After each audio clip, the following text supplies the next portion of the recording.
Mis amados hermanos, que el Señor les siga bendiciendo.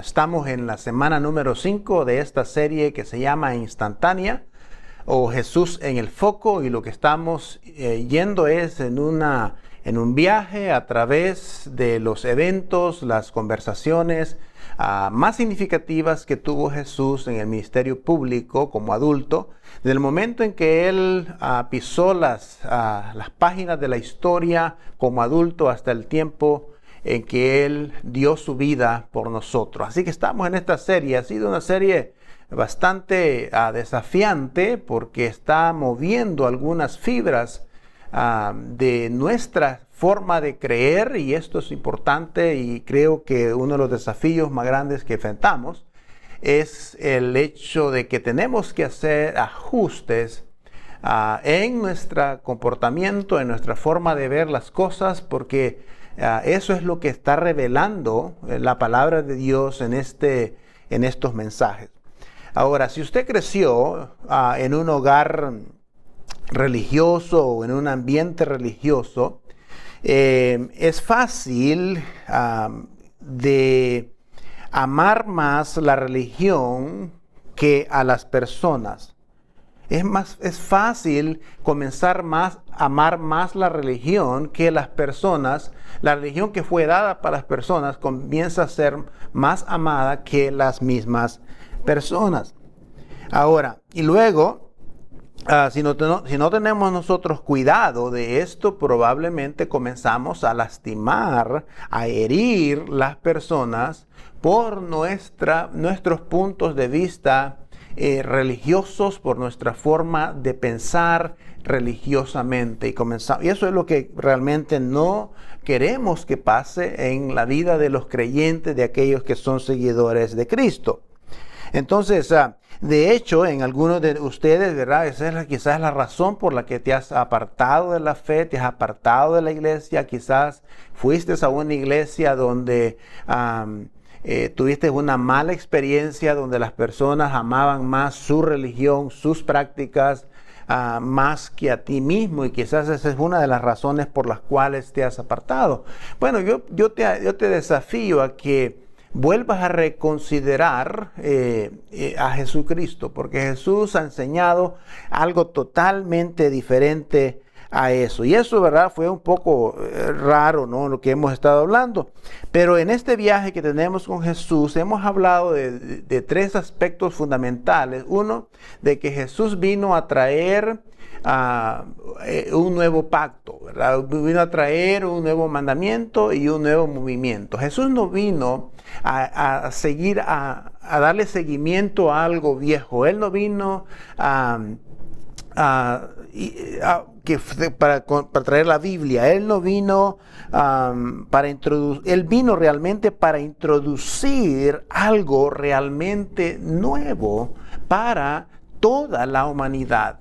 Él vino incluso a reemplazar el antiguo pacto que era diseñado para el pueblo de Israel. Fue una escritura maravillosa, inspirada por Dios para ese pueblo en específico. Jesús viene y Él viene a cumplir ese mandamiento, viene a cumplir esa ley, ese pacto, porque Jesús mismo, como dijimos la semana pasada, Él nació bajo el pacto viejo para cumplir el antiguo pacto.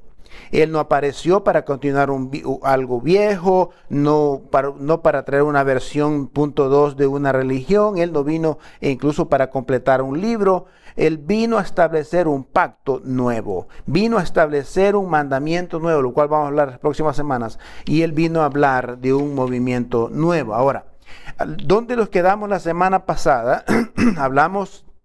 La semana pasada estuvimos basados específicamente en esa parte de la Escritura donde le llamamos el Sermón del Monte, pero en que hablamos de que en realidad son títulos que se le han dado hace muchos años a eso, pero no es necesario el título que Jesús le dio, no es, porque ese mensaje o eso que está escrito en esa porción de la Biblia, en Mateo capítulo 5, 6 y 7, todos esos versículos, realmente fue un texto, fue un contexto, fue un material que Jesús usó a través de todo su ministerio. Y entonces vimos la semana pasada cómo él vino entrando este contraste con la ley, con lo antiguo, y esto creaba una tensión muy fuerte con la audiencia.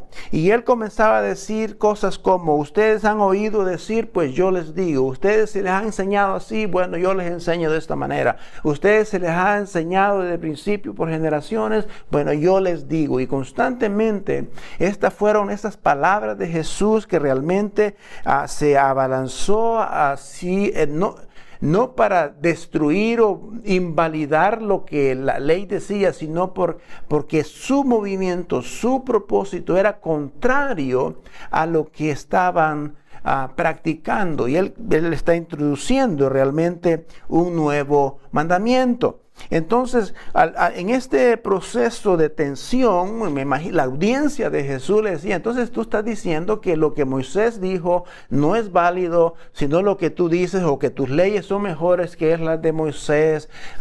Para el pueblo judío, Moisés era el hombre de ellos, era el hombre más importante, el patriarca más importante. Él fue el que bajó del Sinaí con las tablas de los mandamientos. Él fue el proscriptor de las leyes para la nación de Israel, y Jesús no nega eso. Jesús dice: está bien, es cierto. Pero la idea que ellos estaban sintiendo, la tensión, era que Jesús decía: yo soy mayor que Moisés. Y eso era algo que ellos quizás no iban a aceptar fácilmente. Yo no sé si usted puede sentir esa tensión o esa fricción, porque estaba como diciéndole: vengo yo a reemplazar algo, vengo a quitar algo, soy mayor que Moisés, soy mayor que el pacto. Así es que esto causaba obviamente una gran tensión, y Jesús sintió esa tensión.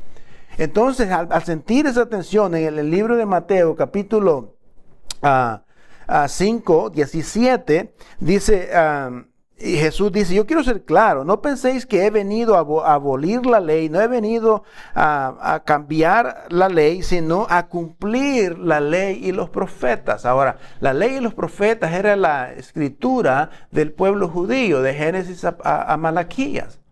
Él dice: la escritura está bien, pero yo he venido a cumplirla, esa ley. Jesús dice: no he venido para abolirla, no he venido para deshacerme, pero hay algo que está por suceder. Ustedes se lo están imaginando, y la gente decía: bueno, a veces esto trajo quizás una especie de descanso. Pero en realidad Jesús le dijo: ninguna letra o coma de esta ley será quitada hasta que todo esté en su lugar, hasta que haya pasado el sacrificio y la muerte de Jesucristo. Hasta entonces. Ahora, en cambio pero dice él, el cambio está en camino. Lo que sientes, la tensión que sientes es real. No he venido a editarlo, no he venido a decir que está equivocado, pero he venido a decirles para cumplirlo. Y si él, por ejemplo, Jesús lo ponía de esta manera, ¿no? Si la ley y los profetas, el Antiguo Testamento, era un arreglo, era una asignación, dice Jesús: bueno, yo he venido para resolverlo. Si el Antiguo y los profetas, lo que es el Antiguo Testamento, es como un problema de matemática, bueno, yo he venido a resolverlo. O si la alianza del antiguo pacto es como un avión, bueno, yo he venido a aterrizar ese avión, y quiero invitar a que todos salgamos de ese avión y entremos en un nuevo pacto, en una nueva forma. Entonces, pero interesantemente, aunque era inquietante lo que Jesús enseñaba, aunque causaba fricción, aunque quizás había la tensión, ellos sabían que algo diferente estaba pasando. En Mateo capítulo 12, versículo 1, habla de eso. Ahora, algo interesante dice aquí que cuando Jesús terminó de decir estas cosas, dice que la multitud estaba asombrada y estaba contenta pero asombrada al mismo tiempo, porque Jesús hablaba o enseñaba como alguien que tenía autoridad. Y nosotros vimos la semana pasada lo que esto significaba. Jesús, en la última conversación que tiene con sus discípulos, dice: toda la autoridad es dada a mí. Ahora estás más hablando de alguien que murió y resucitó, y ahora está diciendo: toda autoridad me ha sido dada. Cuando usted escucha eso, inmediatamente hay que obedecer y seguir lo que Él dice, porque realmente Él tiene a toda la autoridad. La autoridad no se le dio a la ley, la autoridad no se le dio al templo, la autoridad no se le dio a los líderes religiosos. Dice: toda autoridad se me ha sido dada.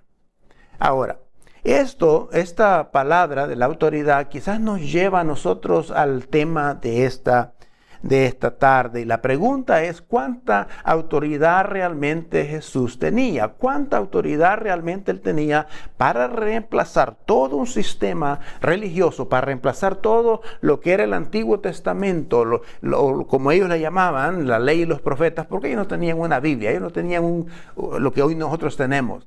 Ellos le llamaban la ley y los profetas, refiriéndose desde Génesis hasta Apocalipsis. Entonces, la idea es que, ¿cuánta autoridad realmente Jesús tenía para reemplazar todo este sistema? Para reemplazar lo que hizo Salomón, para reemplazar en el templo, o para reemplazar la ley de Moisés y todo esto. Entonces, y lo que escribieron los profetas. Ahora, Mateo dice, capítulo 12, versículo 1, mientras Jesús iba caminando, ¿verdad? Recuerde que Jesús iba de pueblos en pueblos y lo seguía mucha gente.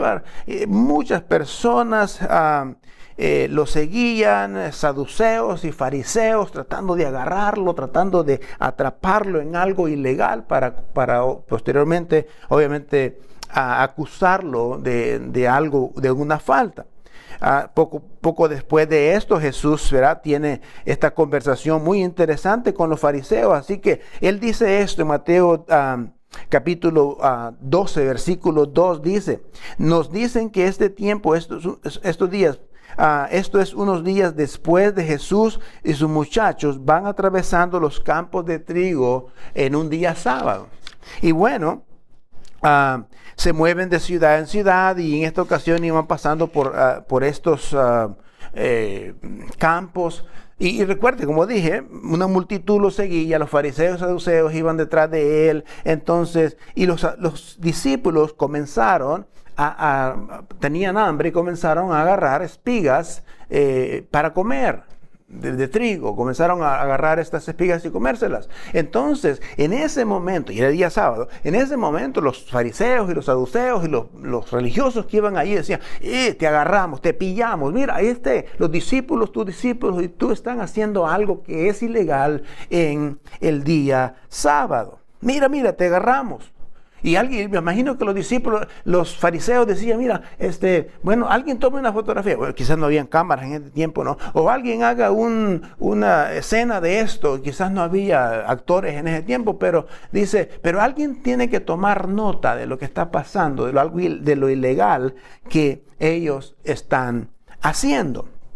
Y Jesús se detiene y dice: está bien, okay, vamos a ver. Jesús se detiene y dice: espera que la gente se acerque a Él, y le dice, y comienza este debate con estos líderes y les dice: ok, ustedes saben, como yo, de que no hay nada en la ley que prohíbe que alguien pueda recoger espigas en el día sábado y comerlas. Es más, les dice: ¿sabes qué? Sus líderes principales, ellos también trabajan en el sábado. Entonces, no hay nada en la ley. Además, sus sacerdotes lo practican. Ahora, luego Marcos, capítulo 2, versículo 27, y esto es lo que Jesús les dice, le contesta Jesús. Dice: el sábado fue hecho para el hombre y no el hombre para el sábado. Ahora, esto es una gran idea. El el sábado fue hecho para el hombre, por beneficio del hombre. Me gusta una versión de la Nueva Traducción Viviente, dice, después Jesús les dijo, el día de descanso se hizo para satisfacer las necesidades de la gente y no para la gente satisfacer los requisitos del día de descanso. Ahora, esto les cayó en la torre a ellos, esto les dio en la cara. En otras palabras, ¿verdad? Dice, papás, ¿verdad? Si lo podemos otro que, sería como decir el papá, no tengas hijos para que jueguen con los juguetes, ¿verdad?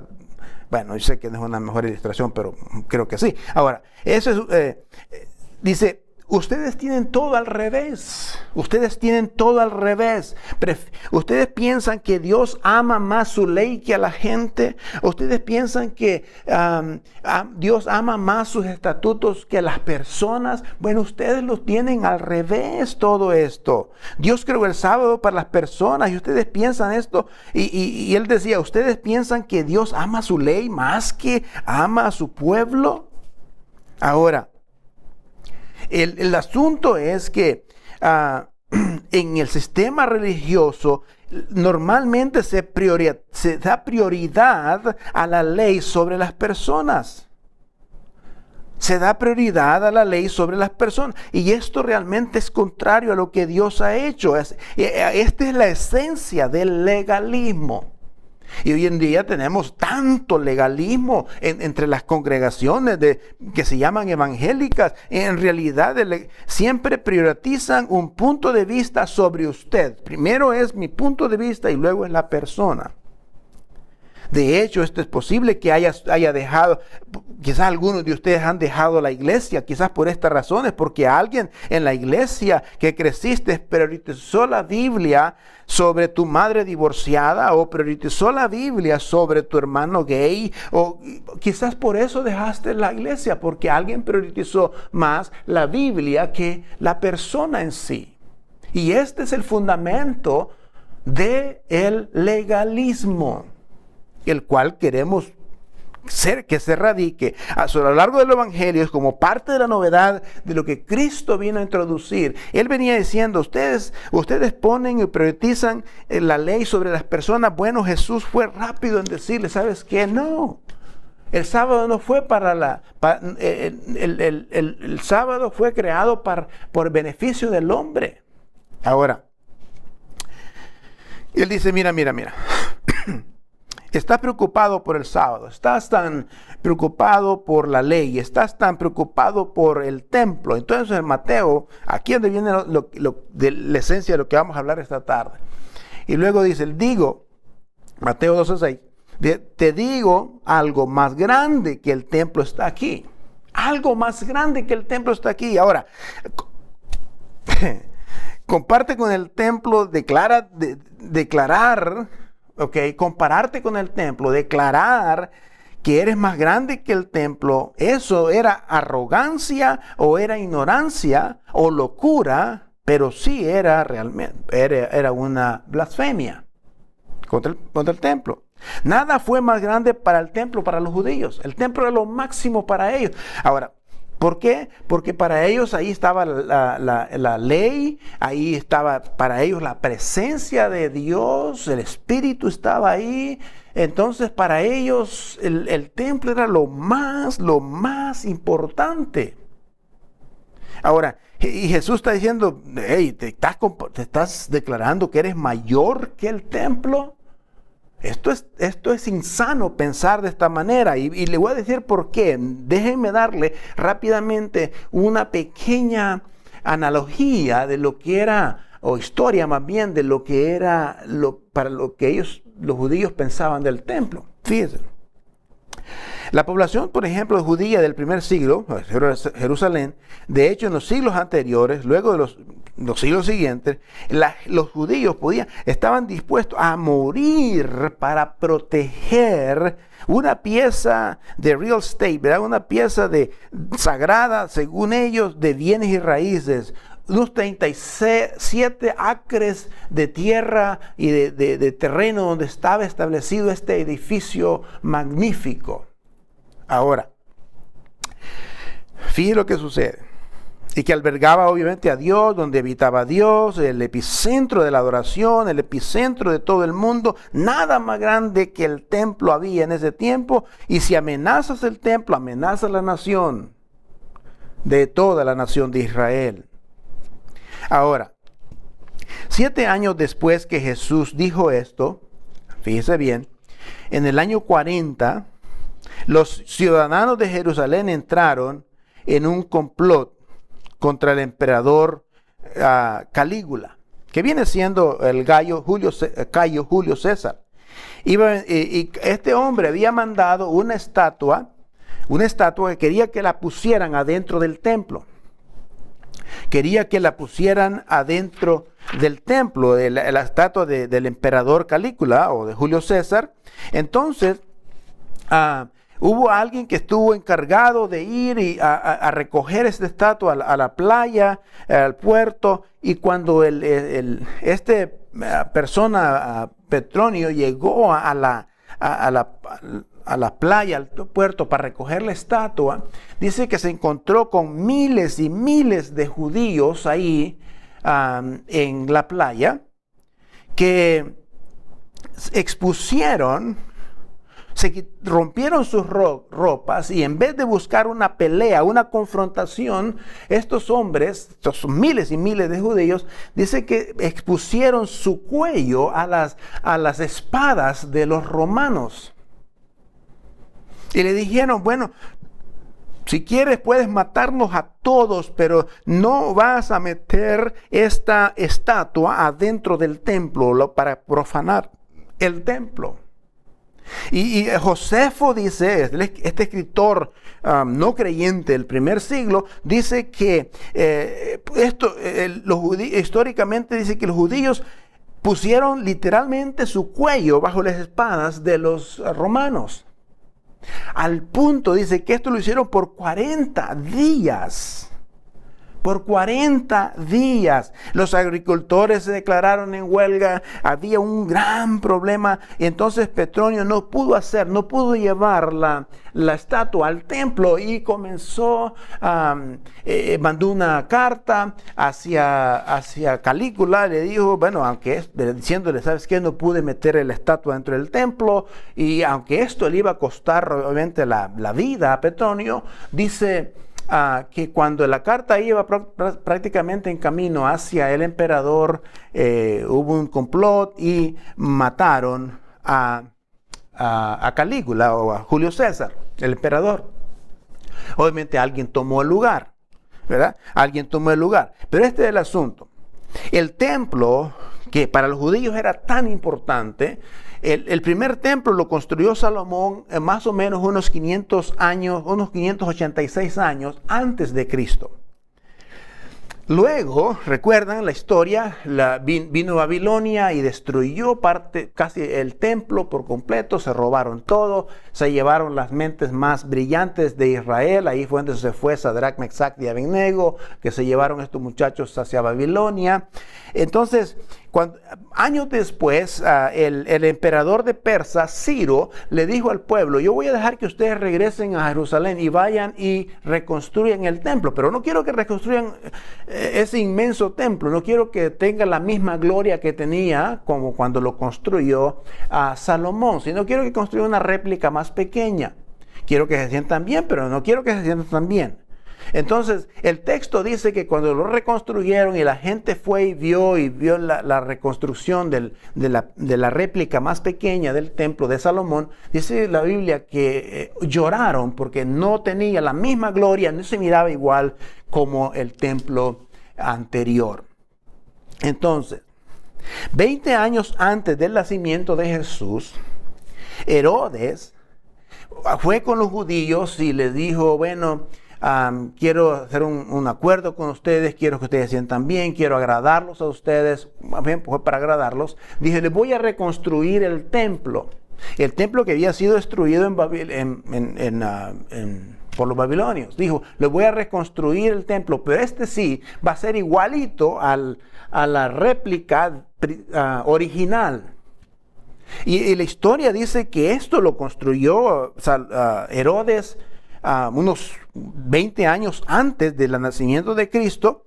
Y estos muros en algunos lugares era tan extraordinario esta edificación, que algunos de estos tenían 100 pies de altura y unas 37 acres de terreno. Es inmenso.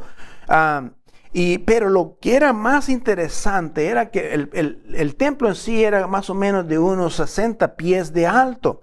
Pero lo que hace esto más extraordinario, y era impresionante para aquellos tiempos, impresionante incluso para los constructores, ¿verdad? Del día de hoy, para las personas que hacen ingeniería sobre la construcción, es que algunas de estas piedras que sostenían el templo, que sostenía la base del templo, medían más o menos hay algunas piedras que eran entre 11 y 16, 11 de alta y 16 de ancha por 44 pies de largo. Y eran piedras que habían sido cortadas, o sea, bajo escultura. Y la gente preguntaba, ¿cómo vinieron esas piedras? ¿Cómo cortaron esas piedras? ¿Cómo hicieron tan maravilloso construcción? ¿Algo más grande que el templo, Jesús? Se me hace que has estado mucho tiempo en el sol. Eso es lo que pensaban los judíos. ¿Algo más grande que el templo?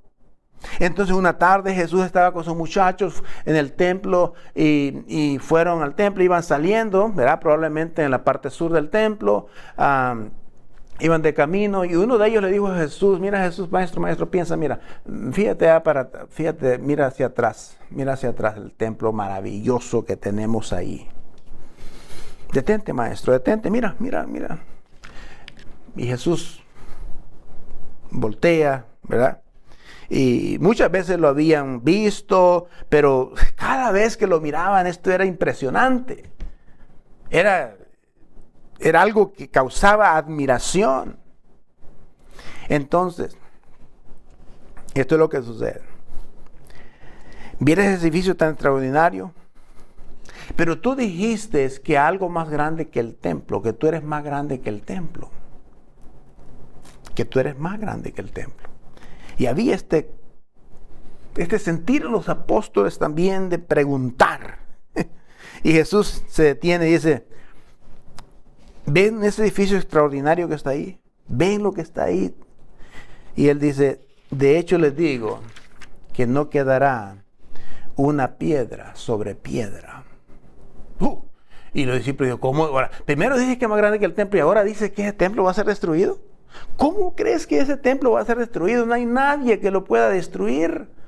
Herodes había construido, porque esa área da muchos terremotos, Herodes había construido un templo a prueba de terremoto, y se puede ser que un terremoto sí lo pueda destruir y quizás pueda quebrar unos cuantos ladrillos, hacer unas cuantas aberturas en la pared, quizás algo como eso pueda pasar, pero lo único quizás que puede destruir esto quizás es solamente el ejército romano. Pero no, el ejército romano no iba a destruir el templo porque lo había construido Herodes, y Herodes era un hombre del imperio romano. Entonces, ¿cómo iba a destruir algo que le había costado incluso a Roma construirlo?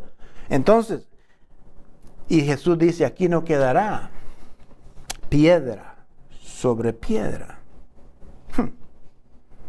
Y estas piedras fabulosas que ustedes ven ahí, de 11 por 16 por 44 de largo, era inmenso. Y dice, esas piedras que ustedes ven que no saben ni cómo llegaron ahí, o los arquitectos, cómo hicieron para traer eso ahí, bueno, no quedará una piedra sobre piedra. Ahora, el problema era que solamente había una fuerza para hacerlo, eran más los romanos, ¿verdad? Esa era la realidad. Entonces, de hecho, si esto sucediera, pensaban los apóstoles, esto sería algo apocalíptico, esto sería el final de todo, el fin del templo, el fin del mundo. Y si es el fin del mundo, el fin del templo, sería el fin de la nación. Bueno, eso era lo que Jesús estaba diciendo. Y al haber declarado Jesús esta palabra de que no quedaría piedra sobre piedra, Pedro y Juan, Andrés, Santiago, lo llamaron a Jesús a solas, aparte, y le dijeron, oye Jesús, pero dime, a ver, tú dijiste que este templo va a ser destruido, pero digo, ¿cuándo va a pasar eso, Jesús? Y lo que sigue es extraordinario. Fueron en privado, hablaron con él. ¿Cuándo sucederán estas cosas? Y si usted lee esto, y yo le reto que lo estudie en los libros de Mateo, Marcos, Lucas, y más en Lucas capítulo 21 habla de eso.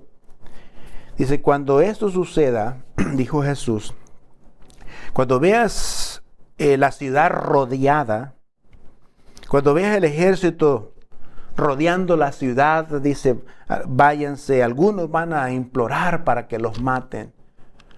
Dice, en ese tiempo, dice, oren para que las mujeres no estén embarazadas, para que no hayan niños amamantando o madres amamantando. Dice, en ese momento entonces es cuando está a punto de suceder la destrucción del templo. Ahora, yo siempre había pensado que esta profecía de Jesús se refería al final del mundo. No, se refería al final del templo. Ahora, todo esto extraordinario, ¿cuándo sucederá? Jesús decía esto. Muchos dirían que cuando Jesús dijo esto, Él no dijo, no estoy hablando en forma figurada, no estoy hablando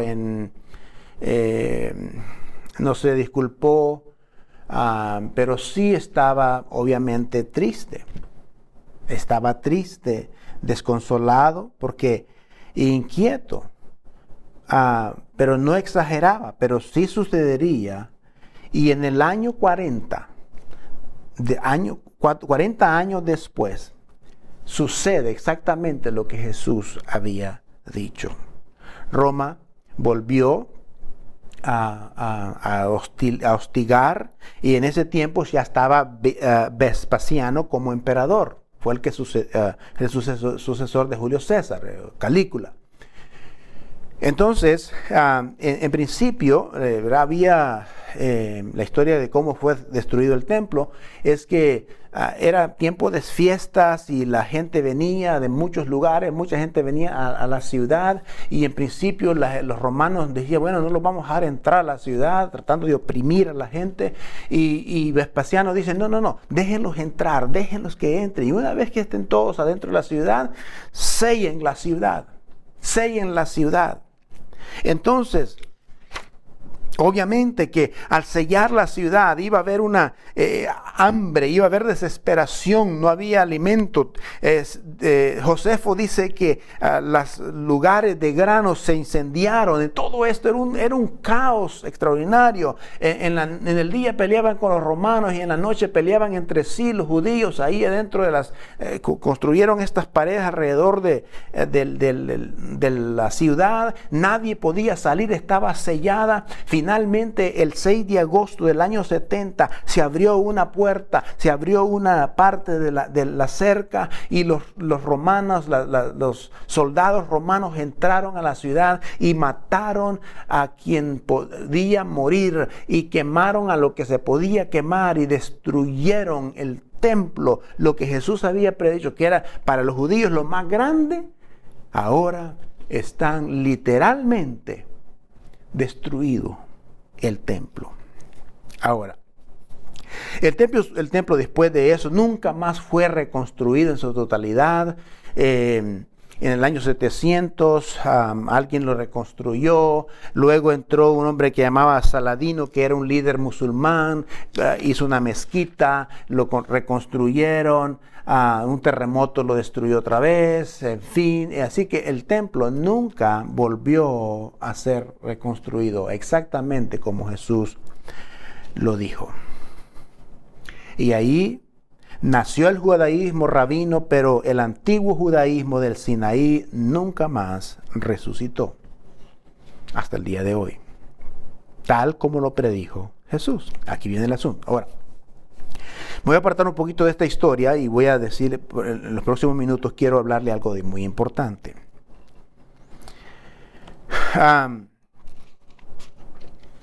Después que Pablo y Pedro y todos los apóstoles fueron martirizados, fueron muertos, vino un grupo que reemplazó a los apóstoles, y esos se llamaban los padres de la patria. los padres. Y estos estaban haciendo lo mismo que yo estoy haciendo, diciendo, hey, la profecía que Jesús hizo se cumplió, ¿verdad? Se cumplió. El 6 de agosto del año 70 se cumplió. Entonces, ya ven, sucedió. Entonces, lo que sucede es esto. Y quiero tratar de explicar. Porque algunas personas dirán, mira, en la escuela, vas a la universidad o en la escuela y te dicen, bueno, pues yo no creo, es que la Biblia fue escrita por hombres que ni fueron testigos oculares y todo esto. Y esto es el punto. Porque la gran pregunta es, ¿por qué Mateo, Marcos, Lucas y Juan no incluyeron el cumplimiento de esa profecía? ¿Por qué no la incluyeron? Una respuesta sencilla es porque cuando Mateo fue escrito, el templo todavía estaba de pie. Cuando Marcos escribió, todavía el templo estaba de pie. Cuando Lucas escribió, el templo estaba de pie. Cuando Juan escribió, todavía el templo estaba de pie. Cuando el apóstol Pablo estaba ahí, todavía el templo estaba de pie. Por eso es que ellos no ponen el cumplimiento de esa profecía. Simplemente así, por eso. Ellos no lo editaron y alguien decía, ¿por qué dejaron pasar esa oportunidad? ¿Por qué no editaron la escritura y pusieron esto y esto? No, porque la Biblia es honesta, la Biblia es honesta y esto quizás le puede dar a usted la idea, si te has apartado de la fe, porque no crees esto, porque no crees en la Biblia, porque no crees esta profecía es la profecía más verificable que pueda existir que alguien haya dicho. Se cumplió así exactamente como Jesús dijo. Y por eso los apóstoles no la ponen, porque todavía no estaba. El templo estaba de pie todavía. Ellos no vieron el cumplimiento de esa profecía. Nosotros sabemos qué pasó. Entonces, la realidad es que pasó. Aquello que los judíos consideraban lo más maravilloso, la pieza de construcción, la maravilla del mundo en aquel tiempo, no estaba, no existía. Mateo no lo incluyó porque no había sucedido. Marcos no lo incluyó porque no había sucedido. Lucas no lo incluyó porque no había sucedido todavía. Pero tal como Jesús dijo que sería, es la profecía más verificable que usted puede encontrar. Pasó como él dijo que iba a pasar. Años más tarde,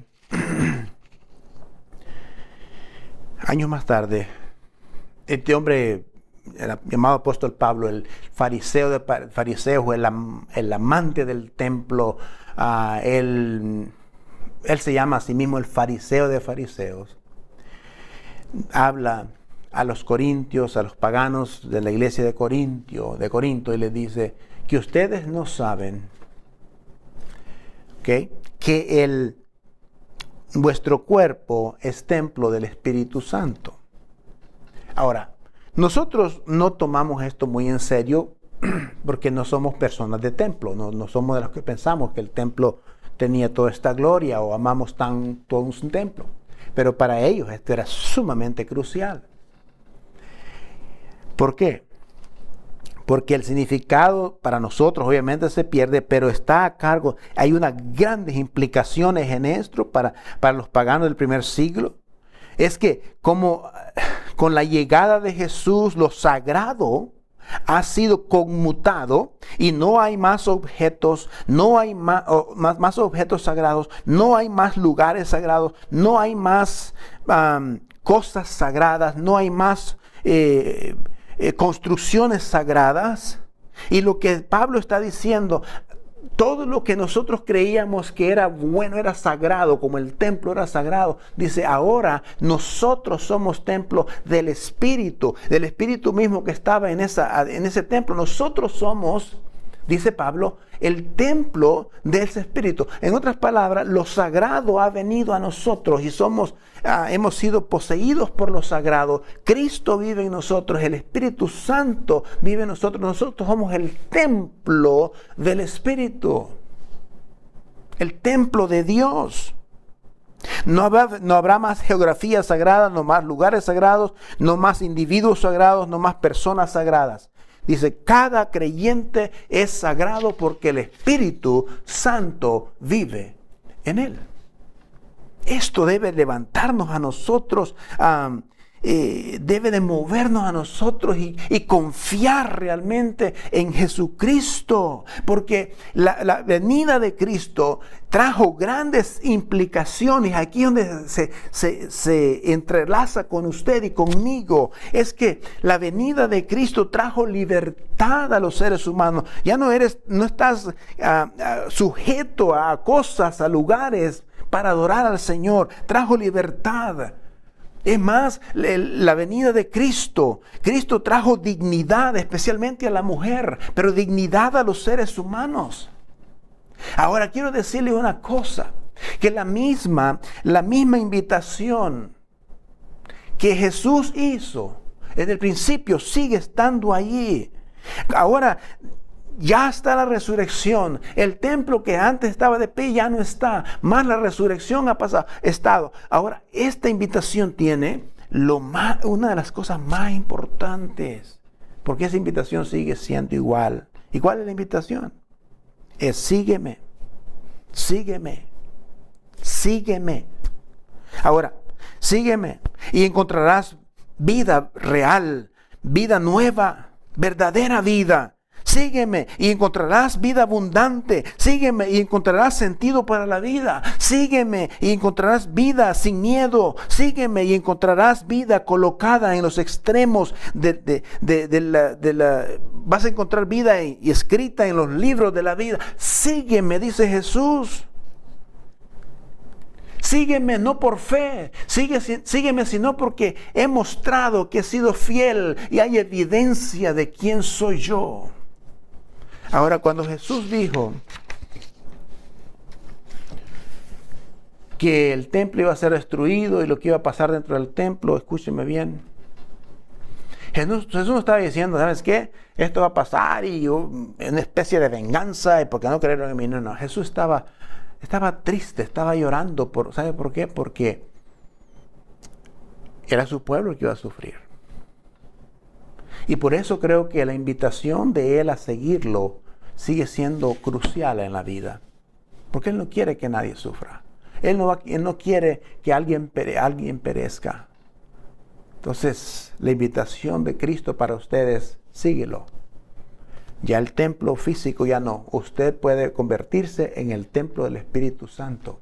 Aquello que era importante para los judíos ya no es importante. Ya no hay más sacrificios de animales. La religión antigua judía se terminó en la destrucción cuando el templo fue destruido y jamás se volvió a practicar otra vez.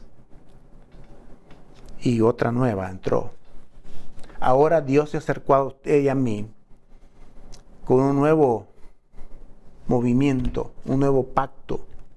Ahora es en base a una relación entre Dios y usted. Porque nosotros somos, dice Pablo, el templo del Espíritu Santo. Gracias por dejarnos escucharnos una vez más. Y pedimos que Dios te ayude y te bendiga en este proceso. La invitación de Cristo es a que le sigamos. Amén. Dios le bendiga.